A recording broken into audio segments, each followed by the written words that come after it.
السلام علیکم ورحمۃ اللہ۔ آثار قیامت میں ایک مرتبہ پھر آپ کو خوش آمدید کہتا ہوں۔ ناظرین، آپ دنیا پر نگاہ ڈالیں یا اپنے گرد و پیش پر نظر دوڑائیں تو آپ کو ایک ہی صدا سنائی دے گی، ایک ہی آواز آپ کے کانوں میں گونجے گی کہ پورا ماحول اور تمام معاشرہ لوٹ کھسوٹ، بددیانتی، خیانت، رشوت ستانی اور ظلم و ناانصافی کی چکی میں پس رہا ہے۔ اس کے مختلف اسباب اور احوال بتائے جاتے ہیں۔ کوئی کہتا ہے کہ حکمرانوں کا قصور ہے، کوئی کہتا ہے عوام ہی بے حس ہو چکے ہیں، مگر جو صاحبان بصیرت ہیں وہ جانتے ہیں کہ یہ قیامت کے آثار ہیں،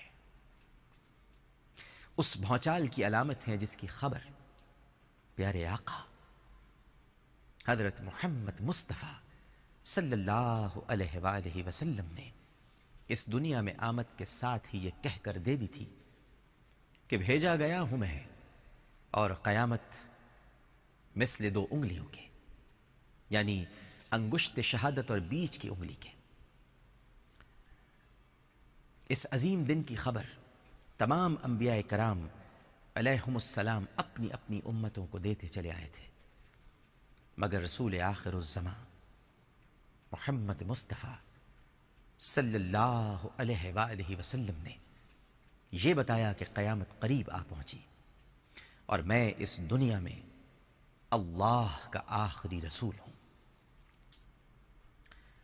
ناظرین کرام، آج تو قیامت بالکل اس طرح ہمارے سر پر کھڑی ہے جس طرح بھری دوپہر میں سورج سروں پر ہوتا ہے، مگر ہم اپنی آنکھوں سے دیکھتے ہیں کہ سیلاب بستیوں کو بہا لے گیا، زلزلوں نے بلند و بالا عمارتوں کو زمیں بوس کر دیا، سونامی نے شہروں کو اجاڑ دیا، مگر ہماری صحت پر کوئی اثر نہیں پڑتا۔ یہ دور ہے افراتفری کا اور وقت ہے نفس نفسی کا۔ کچھ ہوش نہیں انسانوں کو، خطرہ ہے سب کی جانوں کو، ایک خوف سا سب پہ چھایا ہے، چہرہ چہرہ مرجھایا ہے۔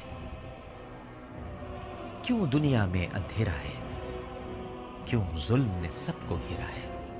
آواز یہ دل سے آتی ہے اور راز مجھے بتلاتی ہے کہ دین کو ہم نے چھوڑ دیا، قرآن سے رشتہ توڑ لیا، اور قرآن و سنت سے رشتہ توڑنے کی یہ سزا ہمیں ملی ہے کہ آج ہم انسانیت کی اس دہلیز پر کھڑے ہیں کہ مصلحت پسندی اور دنیاوی مقاصد نے ہمیں حق کا ساتھ دینے سے روک رکھا ہے۔ ہم لالچ اور گناہ کے سامنے خود کو کمزور پاتے ہیں، اپنی آنکھوں کے سامنے گناہ اور برائی کو ہوتا ہوا دیکھتے ہیں، مگر اس ظلم کو روک نہیں سکتے۔ بلکہ اگر کوئی نیک عمل کرتا دکھائی دے تو اس کی حوصلہ افزائی کرنے کے بجائے اس کو حقیر جان کر اس کا مذاق اڑانے سے بھی دریغ نہیں کرتے۔ کسی فلم یا ڈرامے میں کوئی جذباتی منظر دیکھتے ہوئے تو ہماری آنکھیں بہہ پڑتی ہیں، مگر کلام الہی سن کر وہ خشک رہتی ہیں، خشک۔ یہ آنکھیں خشک ہیں یا رب، انہیں رونا نہیں آتا، سلگتے داغ ہیں دل میں جنہیں دھونا نہیں آتا۔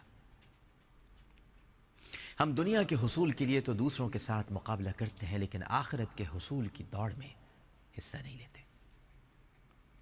ہم اپنا وقت بے فائدہ کاموں میں ضائع کرتے ہیں، یہ جاننے کے باوجود کہ ہمیں اس کا حساب دینا ہے۔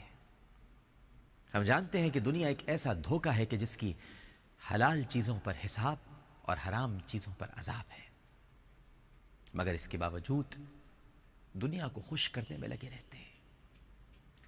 ہمیں خوش اسلوب نصیحتیں بری لگتی ہیں، بلکہ ہم نصیحت کرنے والے کے خلوص تک پر شک کرتے ہیں۔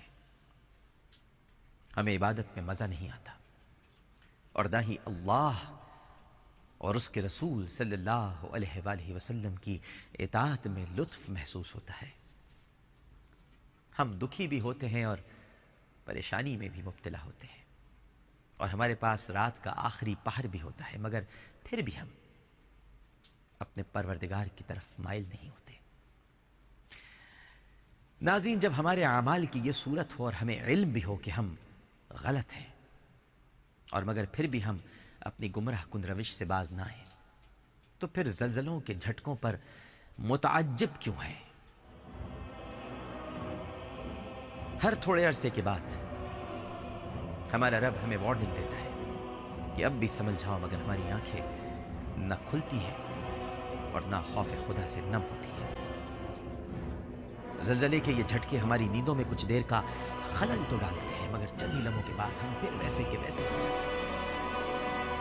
جب زلزلے کے جھٹکے محسوس ہوتے ہیں تو چند سیکنڈز میں تمام ظالم، راشی، متکبر، ذخیرہ اندوز سب کے سب کلمہ طیبہ کا ورد کرتے ہوئے سجے سجائے پرتعیش گھروں کو چھوڑ کر جان بچانے کے لیے باہر کی طرف اندھا دھند بھاگتے ہیں، مگر جو ہی زلزلہ تھمتا ہے تو واپس اپنی رنگ رلیوں میں لوٹ جاتے ہیں۔